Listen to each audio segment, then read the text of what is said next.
Physics में कुछ important topic हैं जो आपको पढ़ना ही है। जैसे पहला है unit of electric field intensity, उसका दूसरा SI unit of electric flux, बल्कि इलेक्ट्रिक फ्लक्स की यहाँ पर डेफिनेशन भी पढ़ लेना। उसके बाद फिर आता है electric field intensity due to electric dipole, axial और बाइसेक्टर, यानी एंड ऑन ब्रॉड ऑन दोनों पढ़ना है। ठीक, बहुत ही इंपॉर्टेंट है, ये समझ लीजिए, आना ही आना चाहिए इसको इस साल। ठीक है, तो अच्छे से पढ़ लेना। और दूसरा है गॉस थ्योरम, ये भी बहुत इंपॉर्टेंट है इस साल के लिए, और एम्पियर सर्कुलर लॉ, दोनों लगभग एक जैसे हैं। ये इलेक्ट्रिक फील्ड में अप्लाई होता है, ये मैग्नेटिक फील्ड में, तो ये दोनों ही आप बहुत अच्छे से पढ़ना। उसके बाद फिर है electrostatic potential due to electric dipole at a point of axis, जिससे ये होता है वो इंटेंसिटी निकालनी होती है, पोटेंशियल निकालना है। दूसरा है capacitance of parallel plate capacitor, तो ये पैरेलल प्लेट कैपेसिटर निकालना है। उसके अलावा इसमें एक काम करना, प्लेट के बीच में कोई हम टी मोटाई की एक जो पैरेलल प्लेट कैपेसिटर उसके बीच में एक टी मोटाई का अगर हम कोई मीडियम भर दें या कोई स्लैब रख दें तो उसके लिए कैपेसिटेंस क्या होती है, तो उसका भी निकाल लेना। एक तो ये कि इसके बीच में कुछ नहीं है, केवल एयर है, ठीक, या मीडियम भरा हुआ पूरी तरीके से, एक ये और दूसरा ये वाला, दोनों निकालना। उसके बाद करंट डेंसिटी, आप इसका डेरिवेशन, इसका क्या कहते हैं, डेफिनीशन, करंट डेंसिटी की डेफिनीशन, इसका फार्मूला, ऐसे ड्रिफ्ट वेलोसिटी की डेफिनीशन, इसका फार्मूला, और इसमें आई इक्वल टू जो एन ई वी डी होता है वो पढ़ लेना, रिलेशन इसके साथ करंट के साथ। दूसरा इसी पर बेस्ड है क्या चीज़, ओम्स लॉ का डेरिवेशन, वो आप पढ़ लेना। ये भी बहुत इंपॉर्टेंट है, जिस पे हम टिक लगा रहे हैं ये बहुत ज़्यादा इंपॉर्टेंट है। दूसरा किरचॉफ्स लॉ, इस पे न्यूमेरिकल ज़्यादा इंपॉर्टेंट है, लेकिन किरचॉफ्स लॉ आप पढ़ लेना, थ्योरी भी, ये भी पूछ लेते हैं। ठीक, उसके बाद है बायो-सेवर्ट लॉ, इंपॉर्टेंट है बायो-सेवर्ट लॉ इंपॉर्टेंट है। और इस पर एक आता है कि करंट लूप है, करंट लूप की वजह से उसकी एक्सिस पर आर डिस्टेंस पर एक पॉइंट पी है जहाँ पर हमें इंटेंसिटी निकालनी होती है, मैग्नेटिक फील्ड इंटेंसिटी, तो वो भी इंपॉर्टेंट है। Two parallel current carrying conductor, ये बहुत इंपॉर्टेंट है। जैसे दो ये वायर हैं, उनके बीच हमें निकालना है फोर्स, रिपल्सन होता है कि अट्रैक्शन होता है, और इसका फार्मूला, ठीक है, एफ, जो एफ वाला फार्मूला होता है वो निकालना है। दूसरा tau equal to N I B A, इसका डेरिवेशन, एक कॉइल को जब रख करके फ्लक्स में उसमें मैग्नेटिक फील्ड में घुमाया जाता है तो उस पर कितना टॉर्क लगता है, और टॉर्क की डेफिनेशन भी आ जाती है। ठीक, उसके बाद कंपोनेंट ऑफ अर्थ मैग्नेटिज्म, ये पूछ लिया जाता है। उसके बाद Lenz law, self induction and dimension, ये होता है। ठीक, सेल्फ इंडक्शन बहुत इंपॉर्टेंट है। ठीक, दूसरा फैराडेज लॉ बहुत इंपॉर्टेंट है, इस पे न्यूमेरिकल भी आता है, इस पे तो न्यूमेरिकल हमने ये लिख दिया है। The coefficient of self induction of a coil is 10 mH, the current in it change from 5 to 15 ampere in 5 millisecond, determine the induce electromagnetic force in coil. तो एल इक्वल टू, ये formula लगा देंगे, ठीक है, इसमें हम रख देंगे, वैल्यू निकल आएगी, कर लेना। एक और ये क्वेश्चन है, जैसे ये दे रखा है, फाई दे रखा है, क्वेश्चन पूरा नहीं लिखा है हमने, लेकिन उसमें फाई दे रखा होता है, और उसमें निकालना होता है क्या चीज़, टी टाइम पर का इंड्यूस्ड ईएमएफ निकालना होता है इसमें। ठीक है, यहाँ लिख लो इंड्यूस्ड ईएमएफ, ये निकालना होता है, मतलब प्रेरित ईएमएफ निकालना है विद्युत वाहक बल।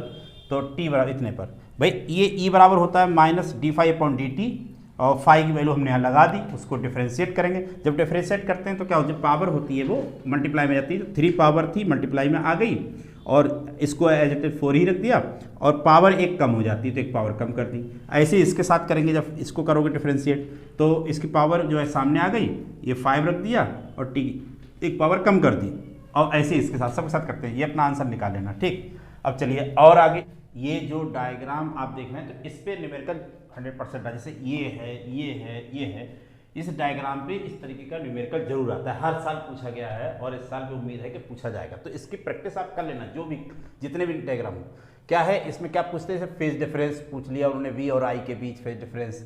जैसे एक क्वेश्चन ये दे रखा है, ये दिया है आई की वैल्यू ये दे रखी है, डिटरमाइन क्या चीज़, फ्रिक्वेंसी और phase difference, impedance of circuit, यानी परिपथ की प्रतिबाधा, तो ये पूछ लेते हैं। जैसे ये क्वेश्चन है, अब इस क्वेश्चन में पूछा गया, क्या क्या पूछा गया, देखो ये कैपेसिटिव रिएक्टेंस पूछा गया, और इंडक्टिव रिएक्टेंस पूछा गया, इम्पीडेंस पूछा गया, फेज डिफरेंस पूछा गया, बीआरएमएस पूछा गया।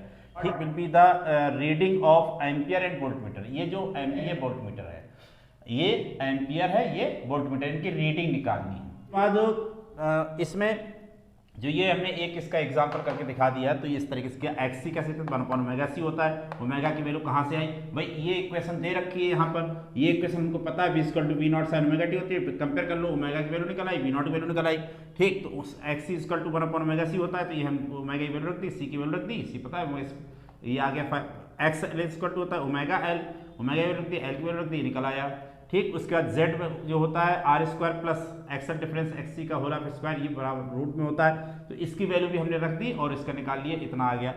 tan phi equal to XL minus X C, जिनको हमने पढ़ाया था उनको पता होगा कि ये difference XL minus X C ये फार्मूला है और ये रखा है इसमें, ये 1 आ गया, तो tan फाई वैल्यू 45 आ जाएगी, ठीक। फिर उसके बाद ये भी पढ़ लेना भैया इसको। तो working of transformer, working of transformer बहुत इंपॉर्टेंट है। उसके बाद डिस्प्लेसमेंट करंट इंपॉर्टेंट है, एम्पियर मैक्सवेल सर्कुलर लॉ, यानी सर्कुलर लॉ में मैक्सवेल ने जो करेक्शन किया उसके बाद जो लॉ बना उसको कहते हैं एम्पियर मैक्सवेल सर्कुलर लॉ, तो ये बहुत इंपॉर्टेंट है। इलेक्ट्रोमैग्नेटिक वेव्स, इससे इलेक्ट्रोमैग्नेटिक वेव और डिफिनीशन, उनके करेक्टर और इस पे न्यूमेरिकल आप कर लीजिएगा, ठीक। चांसेस इसके करेक्टरिस्टिक के ज़्यादा हैं, ठीक है। इलेक्ट्रोमैग्नेटिक वेव की डिफिनीशन, करेक्टरिस्टिक और इस पे न्यूमेरिकल पढ़ लेना, बहुत इंपॉर्टेंट टॉपिक है ये। Power of accumulation of I, myopia, ठीक है।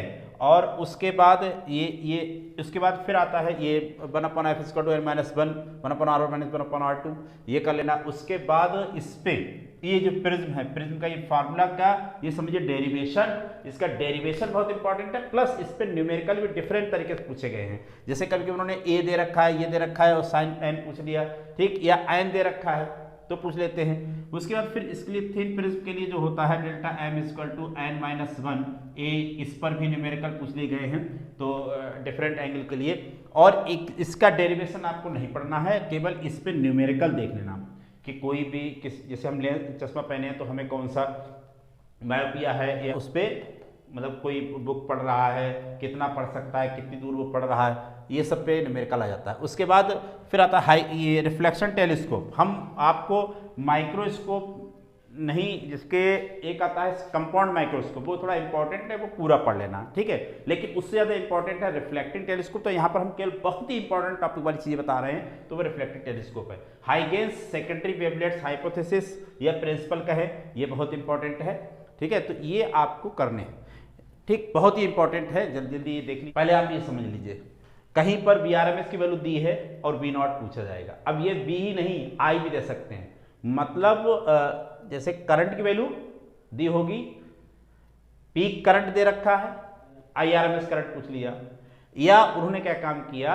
VRMS दे रखा है तो V नॉट पूछा, या V नॉट दिया है तो VRMS पूछ लिया, ठीक। I नॉट मान लो यहाँ पर VRMS दिया है और V नॉट उन्होंने पूछ लिया।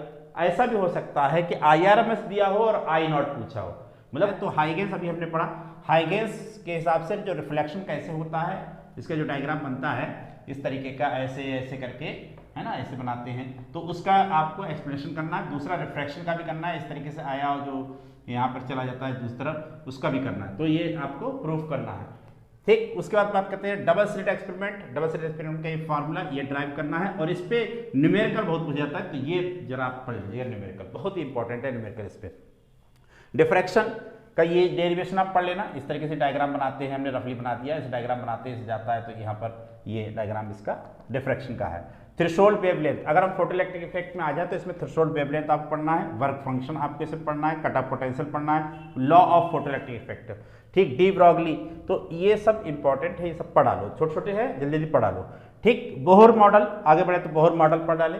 और हाइड्रोजन स्पेक्ट्रम में आपको यह पढ़ना है, जो जैसे Lyman series, बामर series, pascal series, Brackett series, इस पर न्यूमेरिकल भी आ जाता है, तो वो भी आप ध्यान से पढ़ लेना, ठीक है। 1/λ = आपका होता है Z 1/R 1/n1 square minus 1/n2 square. इस पे जो फार्मूला, जो आपका फार्मूला है ये, तो ये आप इस पर डेरिवेशन जरा देख लेना, ठीक। न्यूक्लियर फ्यूजन, न्यूक्लियर फिजन, ये बहुत इंपॉर्टेंट है।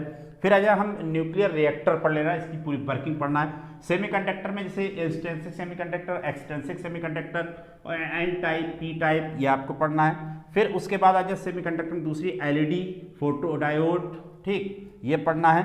पीएन जंक्शन पढ़ लेना, PN junction diode as a full wave और हाफ वेव रेक्टिफायर, ये वाला बहुत ही इंपॉर्टेंट है, फुल वेव हाफ वेव।